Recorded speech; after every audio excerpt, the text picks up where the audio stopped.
Now we call on the angelic vocalist and dancer of the group, the soulful leader of Kaya, Angela!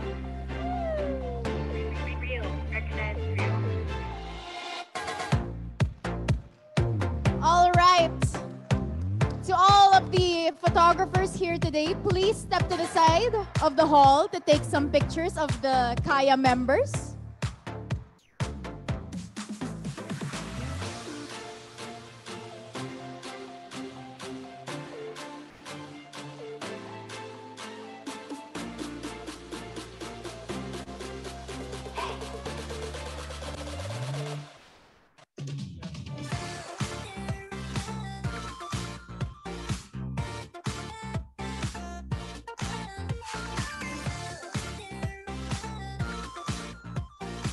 Alright, photographers, you may take your photos of Angela.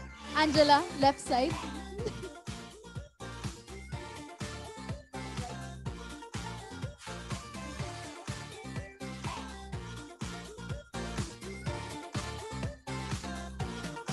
Thank you so much, Angela. All right, up next, one of the charming rappers of the group and dancer as well. Please welcome Charisse.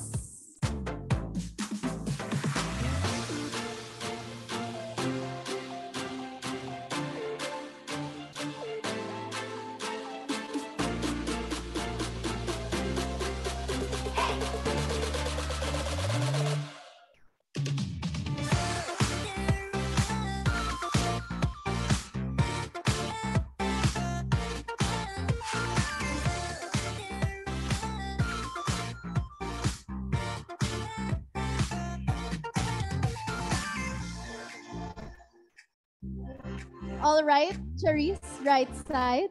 Photographers, you may take your pictures of Charisse.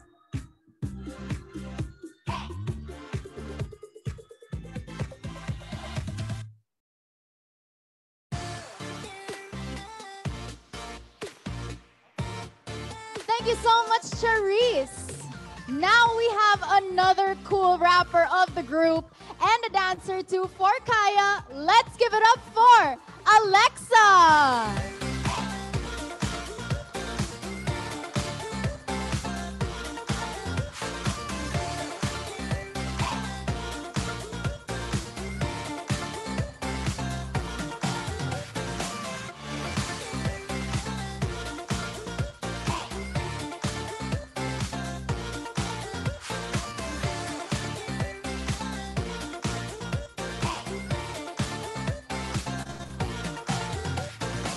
All right, Alexa.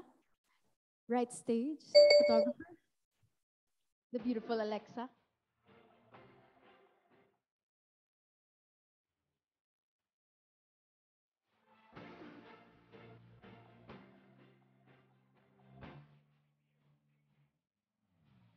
Thank you so much, Alexa. All right, next, we have the ace of the group, a vocalist and a dancer for the group as well. Please welcome Sophia.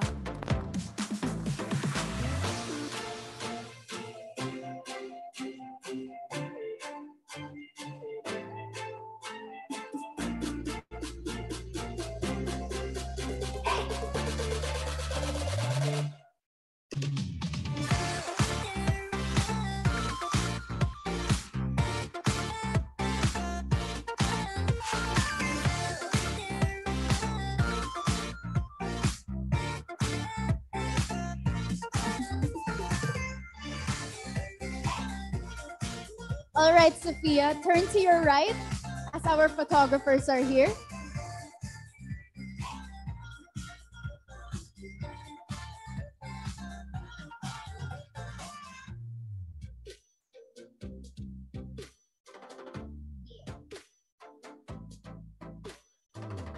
Thank you so much, Sophia. All right, last but definitely not the least, the youngest member of the group, the rapper, vocalist, and dancer of Kaya. Let's give it up for Charlo.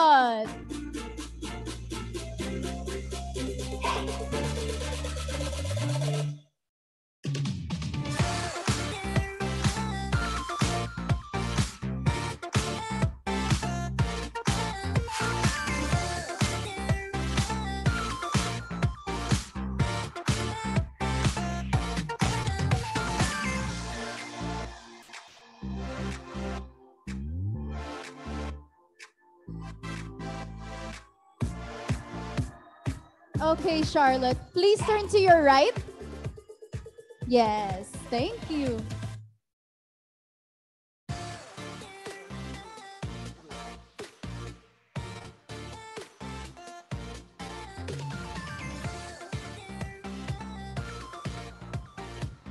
All right, thank you so much, Charlotte. May we call everyone from Kaya to please step on the stage right now.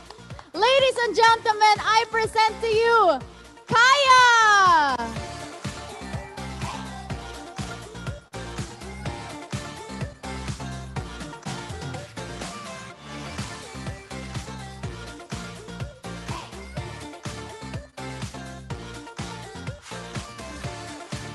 All right, ladies, turn to the right side of the stage for our photographers.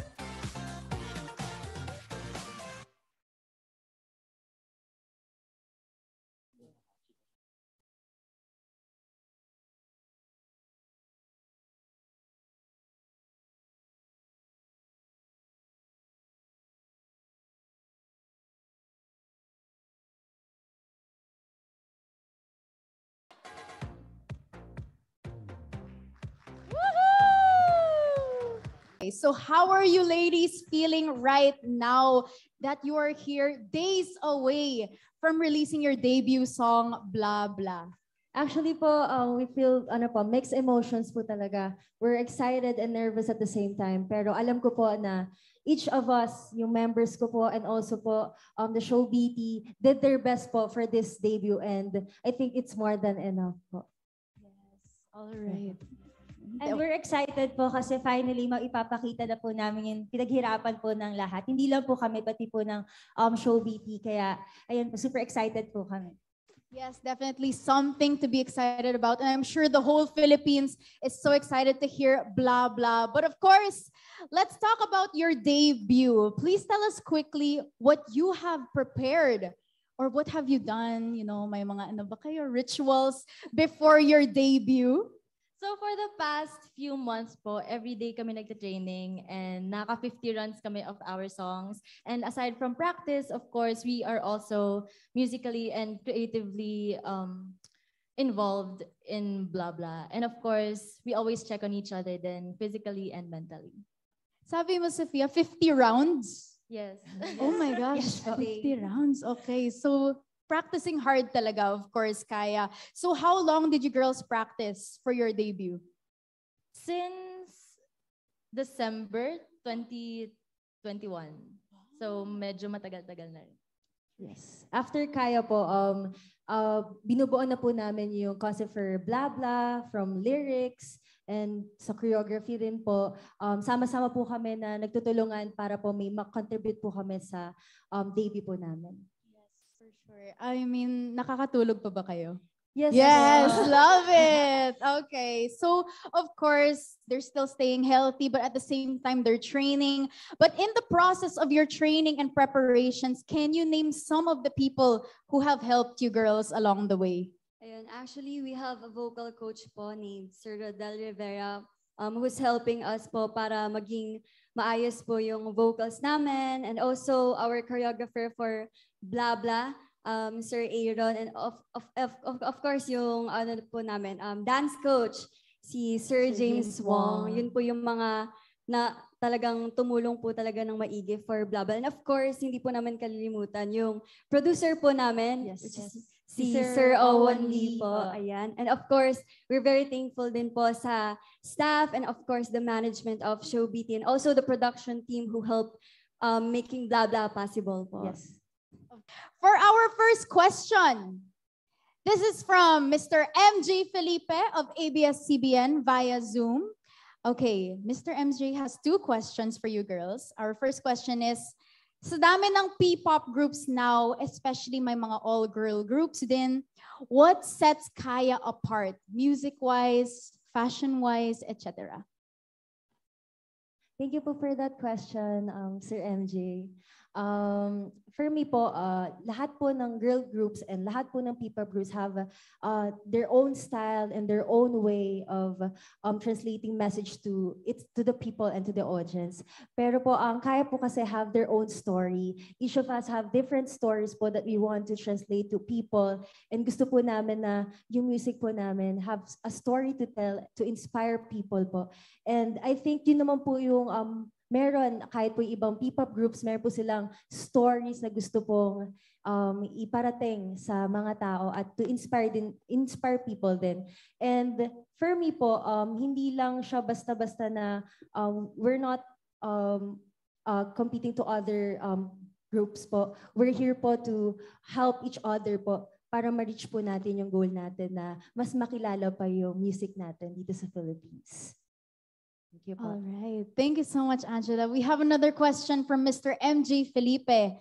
Sabi niya, quite noticeably sa music video na pinakita kanina, you were focusing or touching on issues like body shaming, bullying, low self-esteem.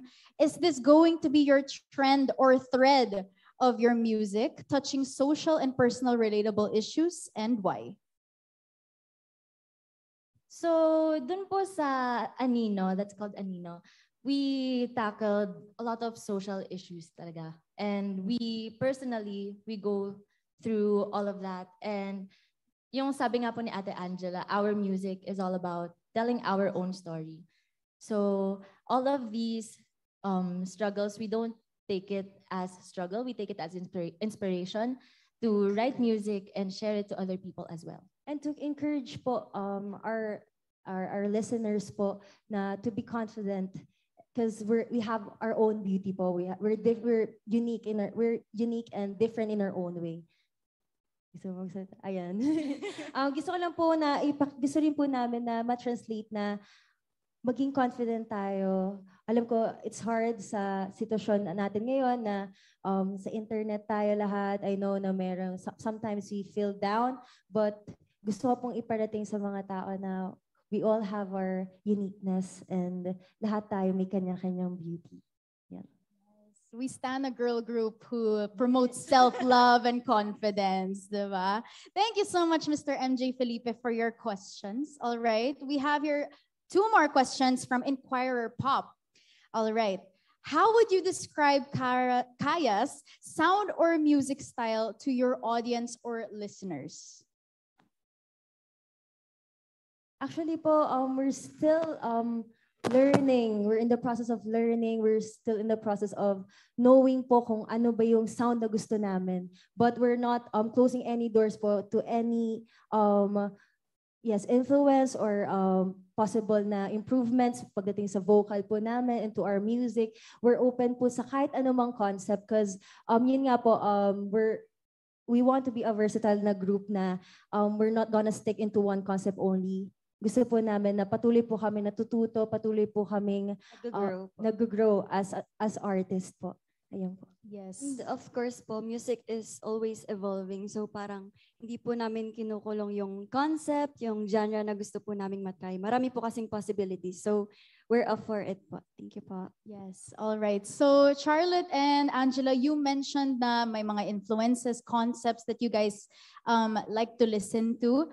So Inquirer Pop also wants to know who has become your musical influence or inspiration to be part of the P-pop music scene? Thank you for that question. That's a good question, actually.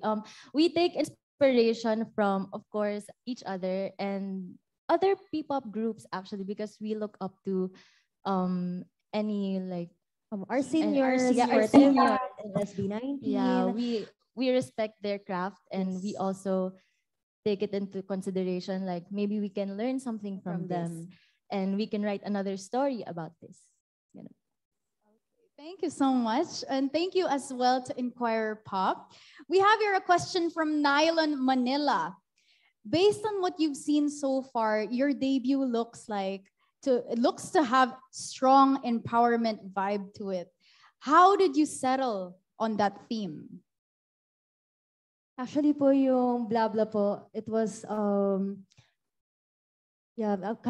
ito po galing po to sa from our own experiences. When we started writing for this song, we asked each other about our experiences para po mas ma-translate po namin to into our lyrics.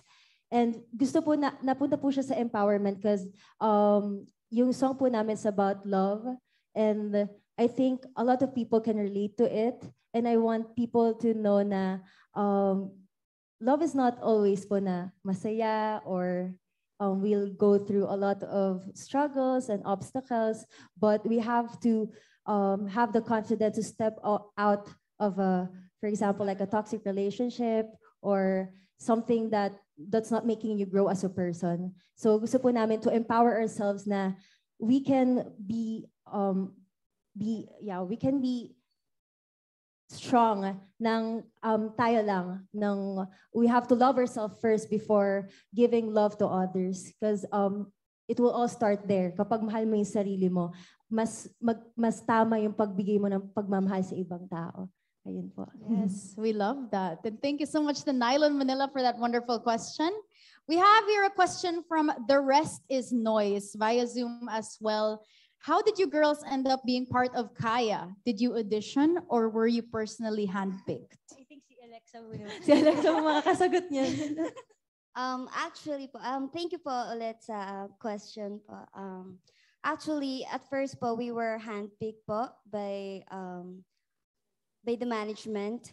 And after po no, nagkaroon din po kami ng official audition. Kahit na handpick po kami, kailangan pa rin po namin ipakita yung skills na pwede namin i-offer. So from that po, nag-pick po ulit sila ng mga girls na gusto nilang kunin as trainees, and we became a part of it po. So we were handpicked po and we auditioned po. Pinakita po namin yung skills po namin through our auditions. Before po, mas marami po kami. Yes. Diba? Naalala niyo pa ba yun? Ang dami pa natin nun. Pero magkaroon po kami ng mga evaluation, monthly evaluation sa singing and dancing. And then from that po, doon po nabuo yung Kaya na nandito po sa harapan ninyo. Thank you so much to The Rest is Noise. Okay, alam niyo na kung gusto niyo maging mag-audition na kayo. All right. We have here another question.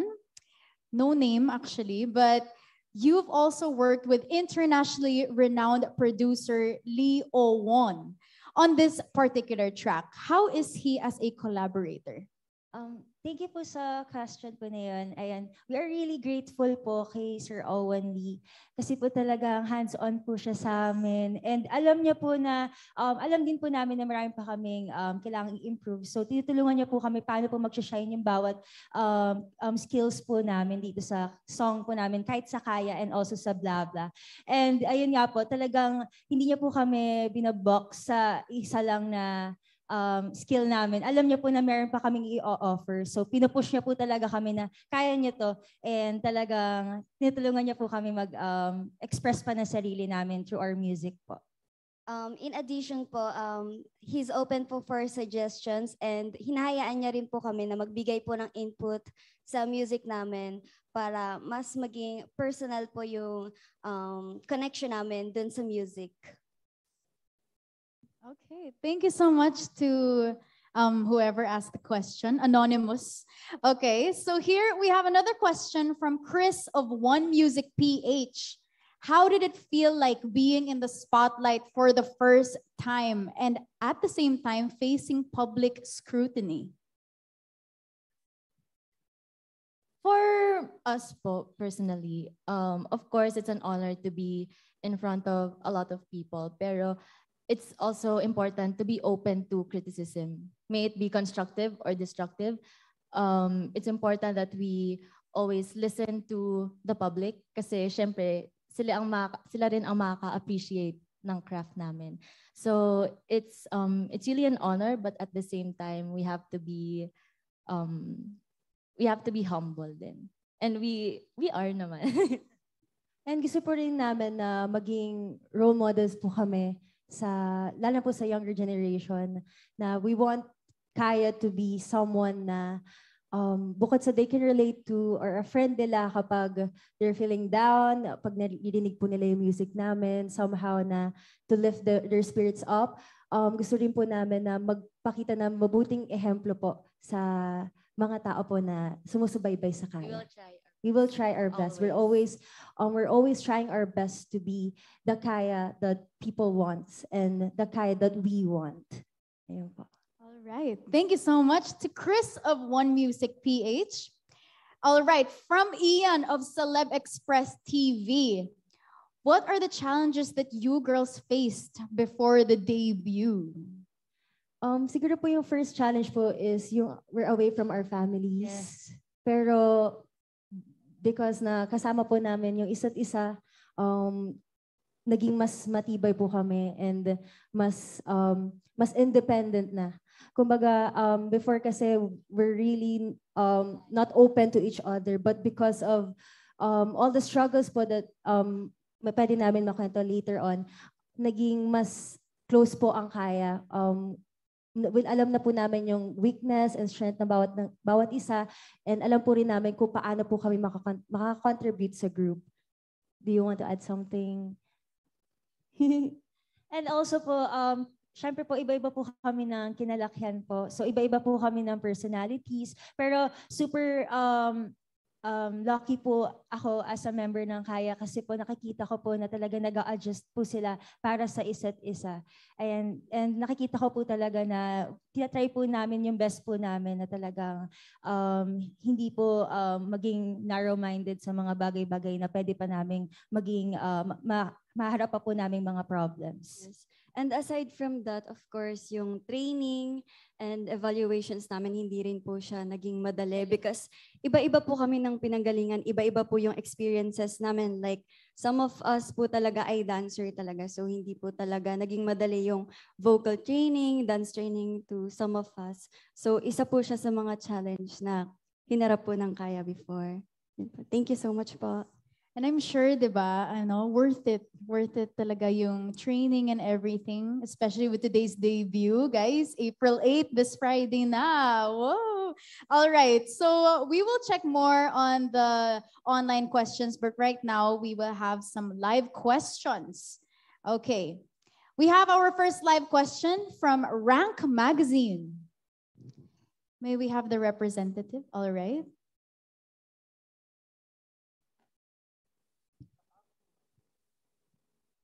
Hi, I'm Ronnie from Rank Magazine and congratulations on your debut. Thank you.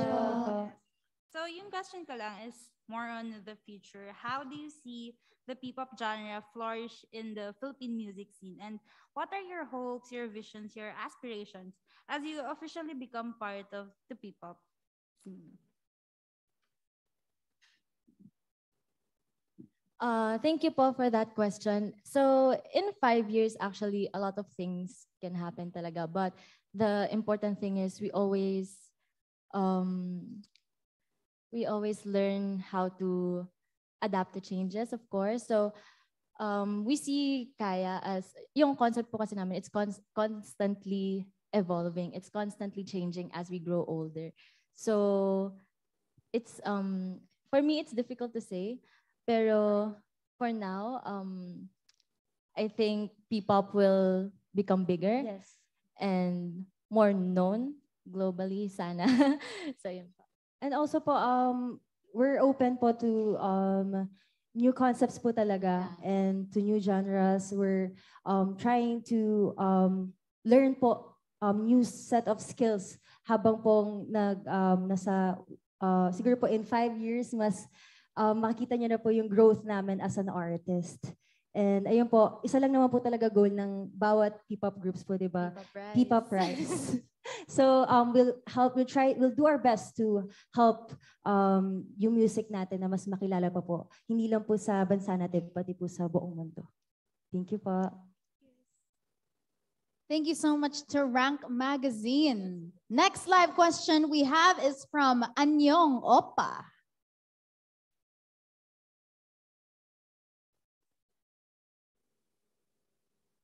Hello, good afternoon, and congratulations to your Thank group. you po. Thank you I'm po. Sherilyn from Anyang Opa, and my question is, what motivates you to become a P-pop artist? Or what motivates you on your journey in becoming a P-pop artist? Thank you. Siguro po sa ano na po to, as a group na po in behalf of Kaya, our family, Yes. the members po, alam po namin yung struggle and hardship po ng bawat isa. Siguro po yun yung nag-i-inspire sa amin para po magpatuloy and para po mas ma-express po namin yung sarili namin through our music. And also po sa mga taong naniniwala po sa kakayanan namin and also sa mga coaches po namin na talagang naniwala sa amin since day one. from scratch na Yes. talagang alam po namin na isa po sila sa talagang tumulong sa amin para po mag-improve vocally, sa pagsasayaw din po namin, and also po yung Show Beauty Philippines na nandyan palagi para po magbigay sa amin ng support. And to add to that, yung Kaya stands din po Kaya stands namin. talaga. Kasi without them, wala kami sa kinatatayuan namin ngayon. Isa rin po sa mga nagmo-motivate po sa amin is yung love din po namin sa music. We enjoy music and we also wanted to share po our own music that can be enjoyed po by the people po who will listen to it. Yun po. All right. Thank Thank you you po. so much, Thank you. Anyong Thank you po. Opa. Okay. Our next live question is from Jacqueline of Soundcheck Manila.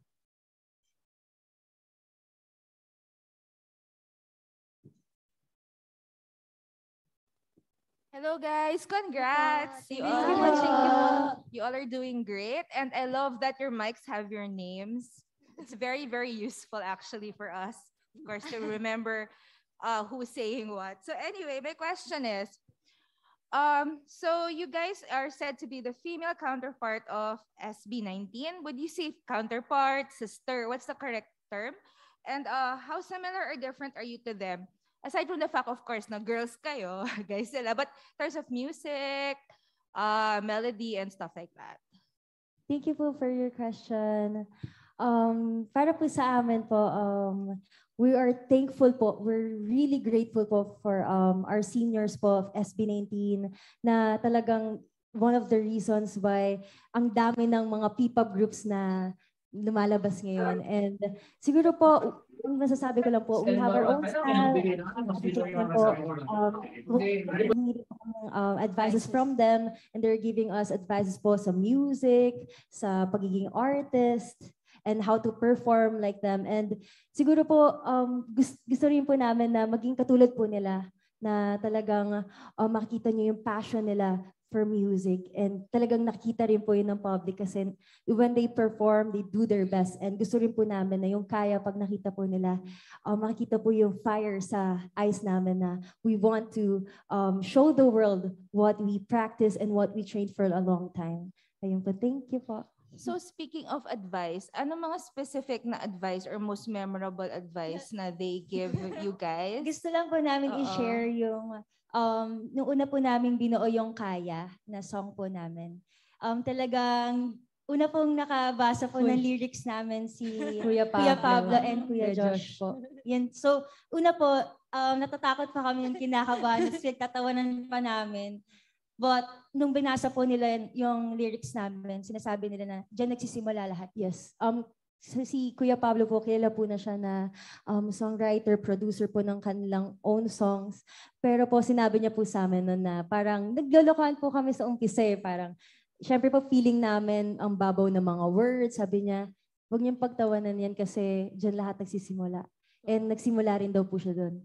Siguro po ang ibinigay advice to read more books, ng mga poetry. Tsaka wag tayong matakot na mag-ask for help. Yes. And Na huwag magkamali. matakot na magkamali. Kasi diyan tayo matututo. Yun po siguro yung isa sa pinaka memorable na tatandaan ko. And also, every time they visit our studio, palagi po nilang namomonitor din yung mga performances namin. Aside from the compliments that we get, mas memorable pa rin po talaga yung mga sinasabi po nila about sa performance namin. Like, ipakita nyo lang kung ano yung kaya nyo, wag nyong ilock yung sarili nyo sa gantong style lang, parang discover more. Parang ganun. Actually po, lahat po sila, si Kuya Pablo, Kuya Ken, Kuya Josh, Stel. Kuya Stel, si Kuya Justin po. Lahat po sila, meron po silang binibigay na advices po sa amin. And yun po, we can't wait na maipakita rin po yun sa inyo through our performance. Yes, and of course, we really appreciate and very thankful po kami kasi lagi po silang nandyan para sa amin. Yes, palagi po nila rin kinakamusta kami kung ano po yung mga na-feel namin, kung pressured ba kami, o kinakamusta po nila kami kasi alam po nila yung pinagdaanan po nila yung pinagdaanan din po namin. Thank you po. All right, so thank much you. po. So excited to Thank see you you. guys soar and become bigger, and so excited to witness your musical journey. So congrats again. Thank you. Thank you po. Thank you so much, Miss Jacqueline of Soundcheck Manila. Next, we have AXL of Star Powerhouse.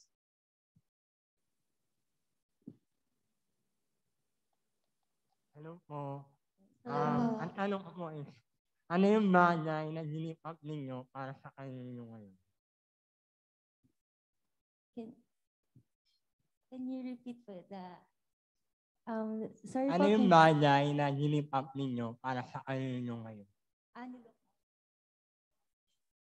Well, for us po, since tatlo po sa kaya ang hindi pa po nakakapagtapos ng pag-aaral, isa po sa mga give up po namin yung education po namin para po mag-focus sa training and para po mag-grow pa as an artist po.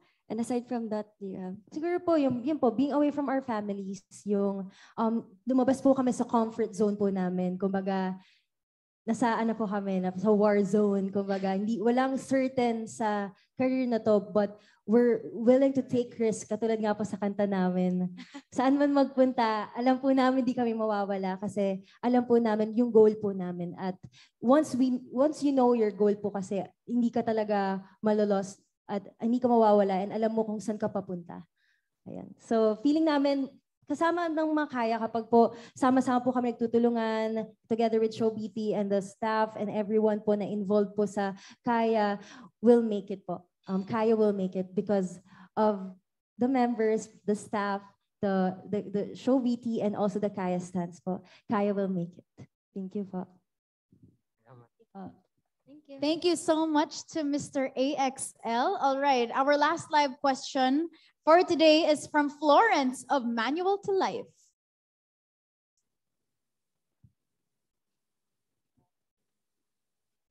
Hi, good afternoon. Congratulations, girls. So my question would be for all of you naman. So what do you consider your biggest personal growth when you became part of Kaya? Let's start from The eldest. the eldest. Ako po kasi yung last na dumating po as trainee po dito sa Showbeat po sa binubuo po nga pong girl group na Kaya. Yung growth ko po siguro, yung nagulat po ako na na-discover ko po na kaya ko po pala na mag-rap. Nag-try po ako mag-rap. And super thankful po ako kasi pinagkatiwalaan po nila ako na kaya ko tong gawin. And talagang dahil po dun sa paniniwala nila, mas na-express ko po yung sarili ko, mas naniwala po ako na kaya ko pa po, may ini-improve pa po ako. Ayun po siguro. And also siguro sa dancing, talagang marami rin po akong kailangang improve before. Pero po dito dahil po sa mga members and also coaches po namin, marami rin po ako nakita na changes na talagang nakatulong din po sa akin as an artist po. Siguro naman po sa akin, yung personal growth po siguro yung paano maging leader po. Actually, hindi ko rin po in-expect na they will trust me to be the leader of the group. Especially, marami yung responsibilities. At first, kinakabahan po talaga ako. I even asked Kuya Pablo how to be a leader and he gave me advices. And para po sa akin, dahil din po sa members ko, tinutulungan po nila ako. Actually, may kanya-kanya pong leadership yung yung bawat members. And also po siguro sa performing wise naman po, di ko rin po akalain na magiging vocalist ako ng grupo. One of the vocalists in the group. But because of the coaches and because of the members po na who's always there to help me para po mag-improve, like sinasabi po nila, like if you're off key, if sharp ka, nagpa-flat ka, open po to any criticisms po by our members, by our coaches para po mas matuto po. Siguro po, yun, when it comes to dancing, mas nakita ko po yung growth ko po as a dancer po now na hindi po biro ang kumanta at sumayaw at the same time, pero through training and patuloy na yung hard work ba, yung drive mo na matuto, I know na each of us will have a growth po, big growth po sa pagiging artist po. Well, next, ito na yung ate. So, ayun.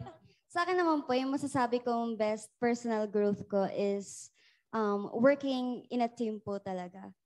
Kasi before kaya po, I always perform solo. And sobrang, it took time for me to actually learn how to work in a team. Sobrang grabing adjustment sa akin kasi kahit yung mga dance namin, kailangan kahit paano sobrang makita na kung paano kami ka-synchronized and kailangan na maging fit dun sa group. So, ayun po, sobrang laking adjustment po talaga nun para sa akin. Ako naman po, I'm really a dancer. Competing po ako before. Pero when I entered Kaya, ang dami pa palang pwedeng matutunan about dance. And as talent-wise, pero other than that, mas natuto akong makisama with other people and to work together as a team. Kasi hindi naman lagi, syempre, team tayo. We should shine as Kaya. Ayun po. Well, for me naman po, aside from the improvements that I had po, like in singing, dancer din po talaga ako katulad ni Sofia. So, hindi po naging madali sa akin na matutong kumanta and mag-improve on that. Pero aside from the improvements that I had nga po, yung pakikisama din po. Kasi ate po ako sa bahay. Tapos ngayon po, bunso po ako dito. Kaya parang, nahirapan din po ako sa adjustment talaga na first time ko po magkaroon ng ate. May kuya naman po ako, pero iba po talaga kapag ate, kapag babae po yung kasama. So, ayun po, marami pong mga nangyari po na like mga simpleng pag-aaway, yun po. Pero at the same time, naging masaya po yung journey na yun na natututo akong sumunod and at the same time, nakikinig din po yung mga ate ko sa akin. So, ayun po. Thank you po for your question. Thank you so much po. Thank you so much, Sir Florence. We have our last two questions, but these are going to be from your online Zoom chat now. Okay, we have this question from Bon from TV5 or One News. How will you contribute to the goal of the whole P-pop industry to make it big locally and internationally?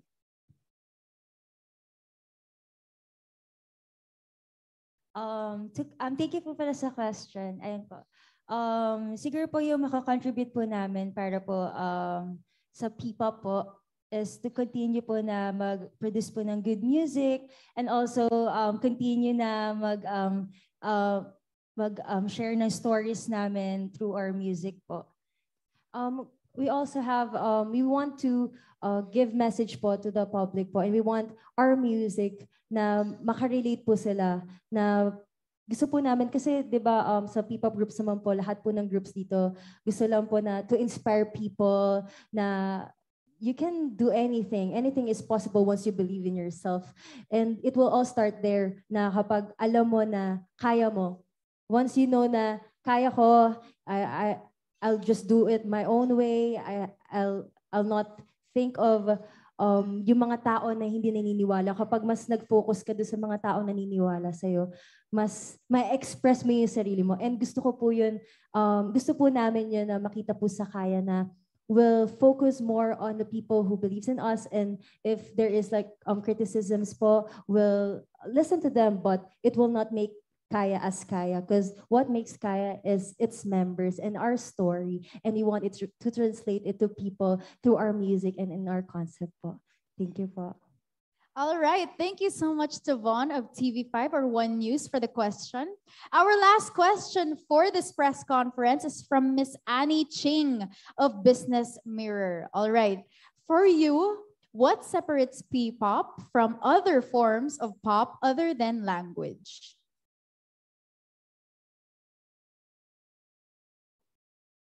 For me po, ang music naman po, ano siya eh, kumbaga universal language siya eh. May kanya-kanya tayong style. We have our own style. We respect all forms of genres or music. Kasi lahat naman tayo gusto lang magbigay ng message to people and gusto natin na ma-enjoy ng mga tao yung music. Kasi like, for example, when you're feeling down and pag stress ka na or gusto mo nang somehow escape from the reality, minsan gusto mo makinig na lang ng music eh. So I think for me, for me, it's more like collaboration ba ng lahat ng groups na patuloy na gumagawa ng good music para mas maiangat ang music and also para makapagbigay din talaga ng message to give a message to the people na connect with people na yung mga thoughts nila na hindi nila masabi through words, makita yon or maririnig nila yon through music, and that's why nakikita nyo kung gaano ina-accept ng mga tao yung different kinds of music and genres kasi dito nakikita yung gusto nilang i-express pero hindi po nila ma-express into words but na-express nila into music. Yes, and of course, ang example to that is yung advocate and movement ng mga P-pop groups ngayon ay yung P-pop Rise. So doon po nakikita yung kaibahan ng P-pop sa other pop genre or pop music. We all have our different style talaga. Uniqueness. And I think lahat, pop in general, isa lang po talaga yung goal is to to connect people. To connect people. Kasi nga ang music, di ba? Gusto lang ng music na makonect tayo ang bawat isa sa atin. And I think yun lang po siguro yung gustong goal po ng mga P-pop groups is na mas makilala ang musikang Pilipino po. Thank you po.